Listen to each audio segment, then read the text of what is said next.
Okay guys, 3 minutes really isn't long enough to do these things. There's longer videos on Jared's fight on YouTube. Have a quick peek at those if you want to have a look. Basically, we're going to continue on the illegal experimentation with Streptococcus group C and G discolactate. What is illegal experimentation? What do I have to prove here? I have to show the deliberate expansion of disease by deceit or medical fraud for the purpose of medical research and study. First, well, that's pretty easy to do considering I can prove that they're deliberately refusing to identify the bacteria on this plate because it's clearly not showing up in the laboratories. And we're going to go through some of the reasons why. But let's go through some of the symptoms first.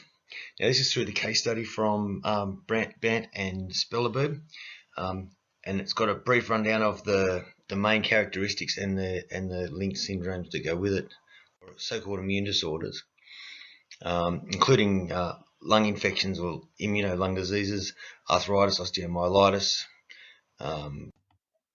heart disease. Come on, seriously. How much are they claiming for heart disease research when they're not treating diseases that cause it? Myositis, which is described in the case study that I've put in a previous video, and we've been through that. Now, these guys decide what bacteria do and don't get identified. And on top of that, you've got guys like Mr. Swan here who say that symptom-based medicine is the way of the future. Well, that's just a joke, because the same symptom can take, depending on the disease, can take anywhere from a single shot to 18 months to treat. I mean, that's just ridiculous.